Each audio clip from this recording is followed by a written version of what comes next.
Topic देख रहे हैं उसका नाम है टाइम डायलेशन। ये लॉरेंस ट्रांसफॉर्मेशन का एक सेकंड कॉन्सिक्वेंस है। इसका फर्स्ट कॉन्सिक्वेंस हमने देखा था जिसका नाम था लेंथ कॉन्ट्रैक्शन, जिसमें क्या हो रहा था, जो लेंथ है वो कम हो रही थी। किसी ऑब्जेक्ट की लेंथ एक फ्रेम में कुछ अलग दिख रही थी और जो दूसरी फ्रेम है जो एक यूनिफॉर्म वेलोसिटी से आगे बढ़ रही है, राइट, उसमें आपको उसकी लेंथ कुछ कम दिखाई दे रही थी। जितनी आप वेलोसिटी ऑफ लाइट के क्लोज जाओगे उतनी आपको लेंथ में कॉन्ट्रैक्शन ज़्यादा देखने के लिए मिलेगी।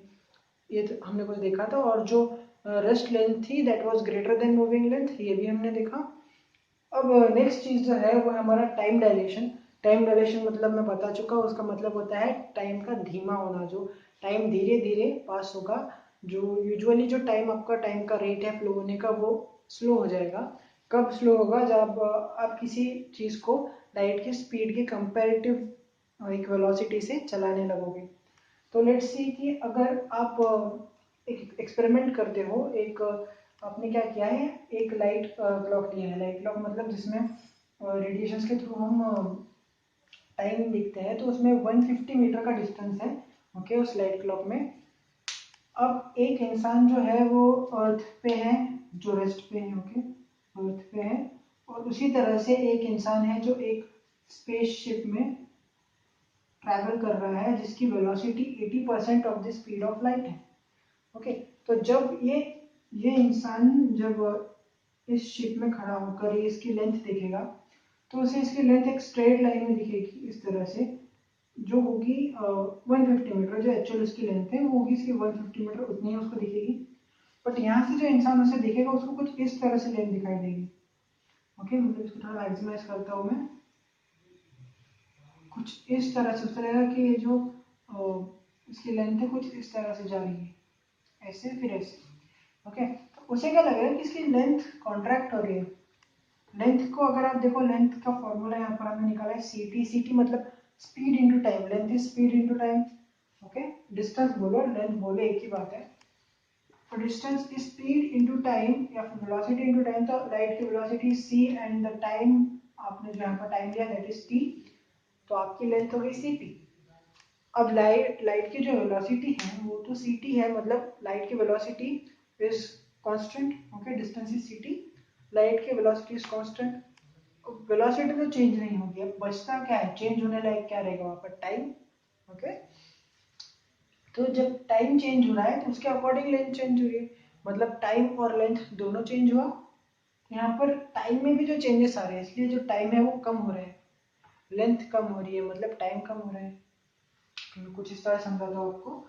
लेंथ इक्वल्स टू स्पीड या फिर वेलोसिटी, जो भी हो, स्पीड इनटू टाइम। चलो वेलोसिटी लिख लो, वेलोसिटी इनटू टाइम, ओके। अब यहाँ पर लेंथ जो आपकी, चलो एल पकड़ लेते हैं, और आपकी जो सी है that is your velocity of light, और ये आपका टाइम है। अब आपकी जो वेलोसिटी ऑफ लाइट है वो तो कांस्टेंट ही रहेगा, दैट विल बी 3 इंटू क्या था, 10 इंटू दी पावर 8 मीटर पर सेकेंड। अब ये तो कांस्टेंट टर्म है, लेंथ हमें कैलकुलेट करनी है, तो चेंज क्या होगा यहाँ पे, चेंज तो यहाँ पे सिर्फ टाइम हो सकता है, टाइम ही तो बचा ना। इसका मतलब क्या है, टाइम भी चेंज हो रहा है, टाइम डिक्रीज हो रहा है। अब यहाँ पर अगर लेंथ डिक्रीज हो रही है, कुछ इस तरह से समझो। अब अगर c कांस्टेंट है तो इसको डायरेक्टली प्रोपोर्शनल के टाइप में ले लो, l is directly proportional to t, okay. मतलब जिस तरह से अगर टाइम इंक्रीज होगा तब इसकी लेंथ इंक्रीज होगी, पर अगर इसकी लेंथ डिक्रीज हो रही है, लेंथ कॉन्ट्रैक्शन हमें देखने मिल रहा है, इसका मतलब क्या है, जो टाइम भी है वो भी डिक्रीज हो रहा है, मतलब टाइम का रेट जो है वो स्लो हो रहा है। दैट मीन्स टाइम डायलेट हो रहा है, टाइम स्लो हो रहा है, ओके। अब देखते हैं कि एक्चुअल में होता क्या है। यहाँ पर 80% ऑफ स्पीड ऑफ लाइट से वो चल रहा है। नीचे से जो इंसान इसकी लेंथ को, इसका टाइम जब देखेगा उसके लिए हो सकता है कि यहाँ पे दो इवेंट जब हो गए हैं तब इसके लिए यहाँ पे टाइम हो रहा है 12:25।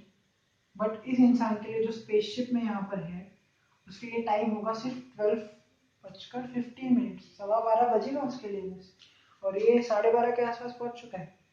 तो इतना डिफरेंस आपको मिलेगा जब आप लाइट की स्पीड के कंपैरेटिव एक स्पीड से जाओगे, या फिर लाइट के स्पीड के जितना क्लोज जाओगे उतना आपके लिए टाइम स्लो होता जाएगा। अब इसके पीछे ना एक इंटरेस्टिंग स्टोरी भी है। आइंस्टाइन एक बार अपनी कार में बस ड्राइव कर रहे थे, जो एक फिर आपने देखा होगा बहुत सी हॉलीवुड मूवीज में आपको एक टॉवर दिखाई देता है, इस तरह का कुछ टॉवर, उसके ऊपर एक क्लॉक लगी होती है, बहुत लंबा सा टॉवर होता है, उसके ऊपर एक क्लॉक लगी होती है। ओके, तो उस टाइम पे क्या समझा जाता था कि टाइम एब्सोल्यूट है, मतलब दुनिया की जितनी भी घड़ियां हैं, चलो आपके घर की घड़ी, आपके स्कूल या कॉलेज की घड़ी, ओके, या फिर आपकी किसी कोचिंग क्लास की जो घड़ी है, वो सभी किसी एक फिक्स्ड घड़ी से सिंक्रोनाइज किए गए हैं। मतलब जितना टाइम इस घड़ी में होगा उस उतना ही टाइम बाकी घड़ियों में भी रहने वाला है, कुछ इस तरह का की सोच पहले थी। ओके, तो जब आइंस्टाइन अपनी कार में जा रहे थे तब उन्होंने देखा कि वो जो क्लॉक टावर है, ओके, क्लॉक टावर पर उन्होंने टाइम देखा। उनके दिमाग में एक सवाल आया कि अगर मैं अपनी इस कार को लाइट की वेलोसिटी से चलाऊं, कि लाइट की वेलोसिटी के एटलीस्ट क्लोज ले जाकर भी अगर मैं चलाऊं तो क्या होगा। तो फिर उन्होंने उस पर रिसर्च किया और फिर ये पाया कि ये जो टाइम डायलेशन का कॉन्सेप्ट है, फिर उन्हें ये मिला कि अगर मैं लाइट की स्पीड से चलूंगा या फिर उसके कंपेरेटिव एक स्पीड में चलूंगा, तो मुझे टाइम, मेरे आसपास का जो टाइम है वो बहुत स्लो हो जाएगा, और जो बाकी चीज़ों की जो लेंथ है वो श्रिंक होने लगेगी, मतलब जो लेंथ है कॉन्ट्रैक्ट होने लगेगी। सो इस तरह से उन्होंने कुछ अपनी थीसिस रखी थी। उसके बाद में फिर जैसे कि हमने अभी लॉरेंस ट्रांसफॉर्मेशन देखा है, उससे अभी हम उसका डेरिवेशन करेंगे कि टाइम एक्चुअली डायलेट कैसे होता है, तो उसका जो प्रूफ है आपको लॉरेंस ट्रांसफॉर्मेशन से मिल जाएगा, उसका कॉन्सिक्वेंस है वो। Okay, so let's start. तो चलो अभी टाइम डायलेशन के लिए हम प्रूफ देख रहे हैं, तो इसमें क्या करेंगे हम, दो फ्रेम्स लेंगे फिर से वैसे ही, एस फ्रेम लेंगे और एक एस प्राइम फ्रेम लेंगे। चलो ओ और ओ प्राइम आपके दो आपके एक्सेस हो गए, सॉरी ओरिजिन हो गए आपके। और यहाँ पर हम कंसिडर कर रहे हैं कि जो मूवमेंट है, जो आपकी जो मोशन है वो एक्स एक्सिस की तरफ हो रही है, पॉजिटिव एक्स डायरेक्शन में हो रही है। एंड आपका जो एस फ्रेम है उसके अंदर एक क्लॉक है जो रेस्ट पर है। ओके, और दो इवेंट्स अकर हो रहे हैं at the same time, sorry at the same position but at different times. आप वो इवेंट्स कंसीडर कर रहे हो, दो इवेंट्स, एक इवेंट एक्स पोजीशन पे हुआ है और दूसरा इवेंट भी उसी पोजीशन पे होगा, पर आपको जो टाइम है वो डिफरेंट होगा। ओके, T1 T2 दोनों फ्रेम्स के लिए। ओके, एक आपके लिए जो पोजीशन होगी वो एक ही रहेगी, पर आपके लिए जो बाकी टाइम रहेगा, ये कॉमा है। ओके, आपके लिए जो टाइम रहेगा वो T1 रहेगा और T2, हाँ T1 एंड T2 रहेगा। टाइम आपके लिए चेंज हो रहा है, दो टाइम्स पे आपने इवेंट्स लिए हैं, यहाँ पर T1 डैश रहेगा और ये T2 डैश रहेगा। ओके, ये होगा आपका S फ्रेम के लिए, ये होगा आपका S प्राइम फ्रेम के लिए। पोजीशन एक ही है बट जो टाइम है वो चेंज हो रहा है, मतलब दो इवेंट्स अलग अलग टाइम पे हो रहे हैं but the position of the those events is same.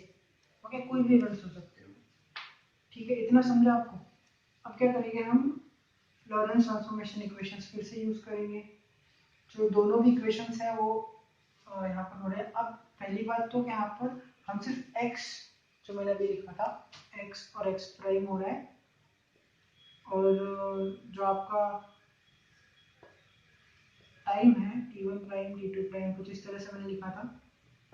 यहाँ पर हमने y और z की बात नहीं की, सिर्फ x लिखा है यहाँ पे, x और x प्राइम। उसका रीजन ये है कि हमारा जो मोशन है वो सिर्फ x एक्सिस की तरफ हो रहा है और x डायरेक्शन में हो रहा है।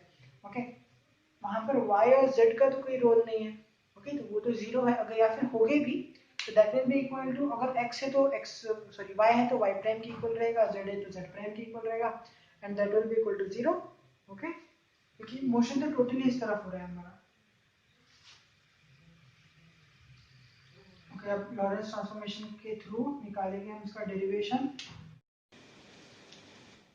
तो अब यहाँ पर हम देख रहे हैं कि जब ये मोशन x डायरेक्शन में हो रहा है, ओके, तो फिर दोनों भी एस फ्रेम में और एस प्राइम फ्रेम में एक्स डायरेक्शन में ही जाएगा, तो मतलब पोजीशन तो सेम ही रहेगी, दोनों भी इवेंट्स की पोजीशन सेम रहेगी। ओके, और जो टाइम है वो चेंज हो रहा है, तो एस के लिए आपका टाइम होगा T1 और दूसरा टाइम होगा T2, इसके लिए होगा T1 प्राइम और ये होगा T2 prime.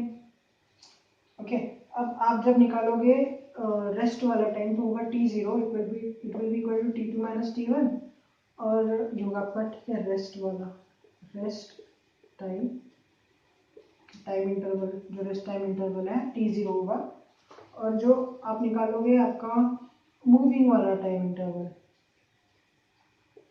Moving time interval, okay, ये होगा आपका t। तो ये कुछ इस तरह से आएगा t2 dash minus t1 dash. ये आपकी मूविंग फ्रेम है ना, जो आपकी s प्राइम फ्रेम है, आपकी जो s प्राइम फ्रेम है वो आपकी मूविंग फ्रेम है, वो मूव कर रही है with respect with the velocity v, जो आपकी यूनिफॉर्म वेलोसिटी है with respect to s frame, okay. तो अब लॉरेंस ट्रांसफॉर्मेशन इक्वेशन का यूज करेंगे, तो उस तरह से t2 प्राइम का वैल्यू क्या है आपके पास, वो आएगा आपका t2 minus vx upon c square, okay.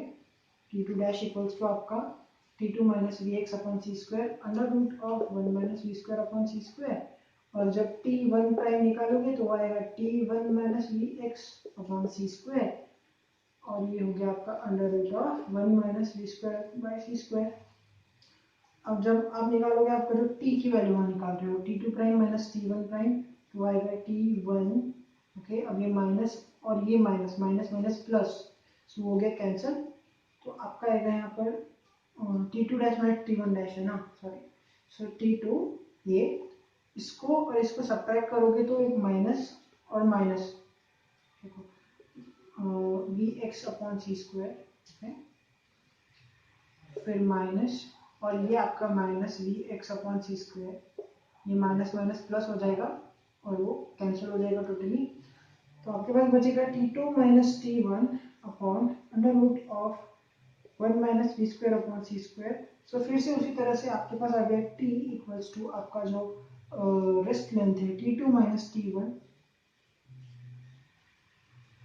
Sorry rest वाला टाइम है, रेस्ट टाइम इंटरवल है, वो आ गया आपका t0 यहाँ पर t0, t2 minus t1 under root of 1 minus v square upon c square. So you can see that जब आप मोशन में होते हो, किसी भी लाइट की स्पीड से जब आप ट्रैवल करोगे, तो आपके लिए टाइम स्लो होने वाला है, ओके, आपके लिए टाइम स्लो होने वाला है, मतलब आपके यहाँ का जो टाइम है दैट विल बी ग्रेटर, मतलब मोशन में जो टाइम इंटरवल होगा that will be greater than rest वाला टाइम इंटरवल, या फिर आप कह सकते हो कि जो आपका t है वो इट इज ग्रेटर देन जो आपका रेस्ट वाला टाइम इंटरवल है t0, t is greater than t0, इस तरह से आप कह सकते हो, okay. So this is all about your time dilation, okay. जब आप लाइट की स्पीड से ट्रैवल करोगे तो आपकी जो रेस्ट वाली जो टाइमिंग होगी, वो टाइम इंटरवल जो होगा वो थोड़ा ग्रेटर आपको फील होगा, सॉरी स्मॉलर फील होगा, और जब आप लाइट की वेलोसिटी से जाओगे तो आपको टाइम स्लो होता हुआ दिखेगा, मतलब आपको जो टाइम है वो स्लो होगा, धीरे धीरे टाइम पास होने लगेगा, okay. This was it. If you like this video, please like, share, comment and subscribe. Thank you.